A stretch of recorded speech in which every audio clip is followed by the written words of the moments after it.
Viewers, this video is not for kids. Go find another toilet to shit on. The Northwestern Railway was experiencing its busiest summer ever.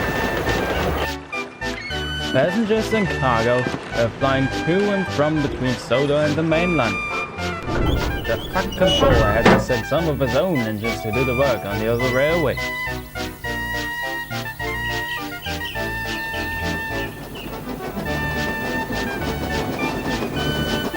Gordon, Donald and Douglas often had to make several passenger or freight trips, even going as far as London.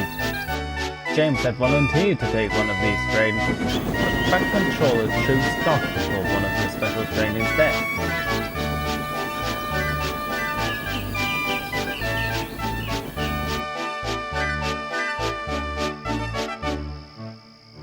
James thought this to be a very poor decision. Honestly now, which sounds better? James at King's Cross Station or Duck at King's Cross Station? A Sodor engine makes headlines and that's what we get. Rubbish. It doesn't make a submarine engine sound very respectable if you ask me. I beg your pardon. I like my nickname, thank you very much. Duck isn't even my real name. My real name is... Yes, Duck, we all know about your real name. Alright then, what is it? Wasn't it something like Montana? Montgomery? Montesa? Mozzarella? Okay, look, I don't know, alright? Just because Gordon's fast doesn't mean we call him Cheetah. And just because Henry's strong doesn't mean we call him Elephant. You're darn right you don't. And you won't. Thomas and Percy, meanwhile, were finding the big engine's discussion very funny. Do you know what I think your animal name would be, James? I know I'm gonna regret asking, but what? Skunk. Because whenever someone takes you off, you always have to go and make a big stink. Doc and James refused to talk to one another for the rest of the night. The very next day, Sir Topham Hatt had arranged for James to take an important slow goods train up to Wickersham Station.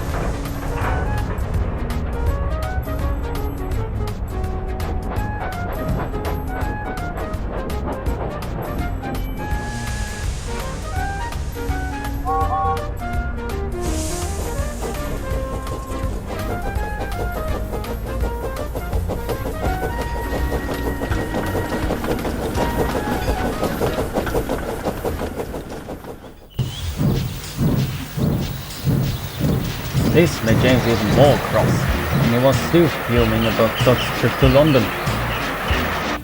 Duck at King's Cross Station, indeed! Pah! I suppose you can't expect a tank engine to properly represent all of Sodor. Have some self-respect. At last, James and train reached their final stop.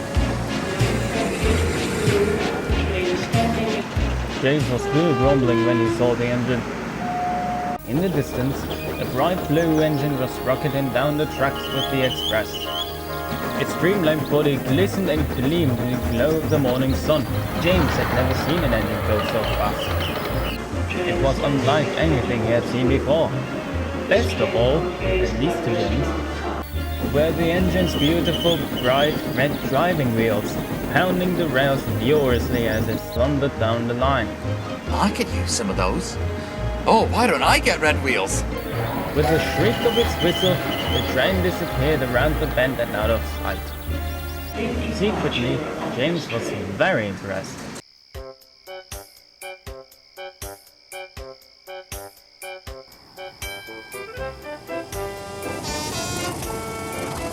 That night, James told the other engines about what he'd seen. Doc was staying on the other railway for the work next day. It was incredible! It was the fastest engine I'd ever seen! It was like a red and blue bullet! It must have been going over 100 miles an hour. Well then, that engine must have been me. Only I could match such incredible speeds and look stylish while doing it. He does have a point. Didn't you go 100 miles an hour one time, Gordon? Wasn't that when your dome came loose and... Actually, I lied. I never went 100 miles an hour, and we're not going to talk about it. End of discussion. You must have been seeing things, my dear James. It must have been an illusion. A mirage. A mirage of me. I was not seeing things, and I'll prove it.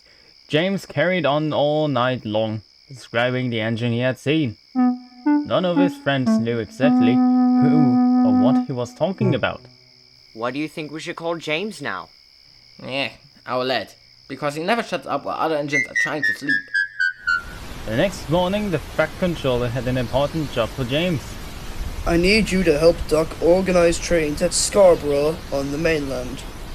I know that shunting is not your preferred activity, but with the heavy goods traffic... Oh, yes, sir. Of course, sir. On my way, sir. Well, there's something you don't see every day. If I order to the mainland, maybe I can catch that engine I saw yesterday.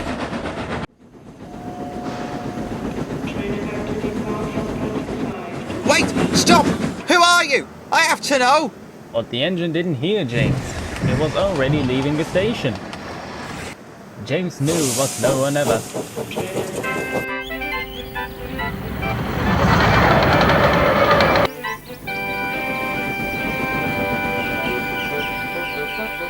James tried his best to catch up with the engine, but every time he got closer, the mighty engine pulled ahead.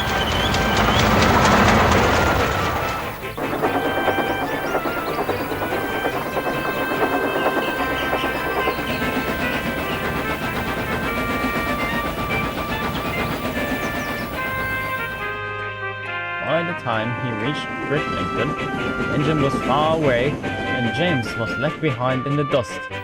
James followed the engine all the way to Scarborough, the terminal station at the end of the line. It wasn't a minute too soon as the passengers were already on board for the return trip. James hopped alongside, exhausted but excited. Excuse me? Hi, yes, I'm James. James the Red Engine. James the Splendid Red Engine, and, I couldn't help but notice how fast and, well, splendid you looked the other day, and, well, I simply had to know your name. The other engines don't believe what I saw.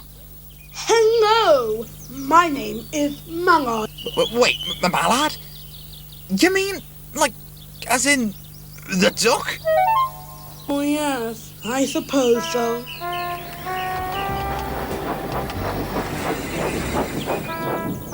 You mean you've never heard of Mallard? She broke the record for the world's fastest steam engine a few years ago. Oh yes, I suppose so. I did do that, didn't I? Well, maybe then you've heard of my friends, Golden Eagle, Silver Fox. Oh, how uncultured of you. You must keep an eye out for them in the future. Anyway, I must be off now. Goodbye! Wait! I was also going to ask where you got those red wheels and if I could maybe... Don't blast it! I'm surprised to see you here, James. And so early, too. I thought you hated shunting trucks. Yes. Well, I figured he could use a bit of help.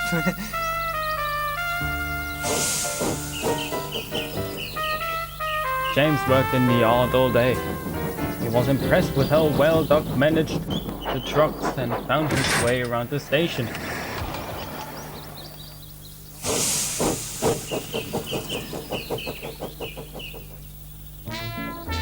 Once the job was finished, the two engines led the way back to Sodor.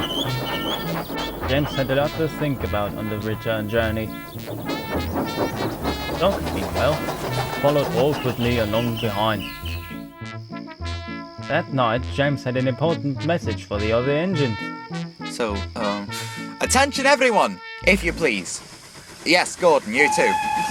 I'd like to say that I owe Duck an apology. Today I met the most splendid engine I've ever seen. Well, other than myself, of course. Her name was Mallard.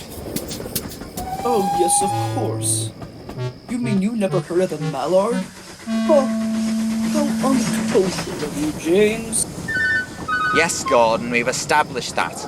As I was saying, Meeting Mallard proved to me that it makes no difference whether an engine's name is King James I of England, or if an engine's name is Bob, or Duck, or Toad, or Bear, or even Elephant.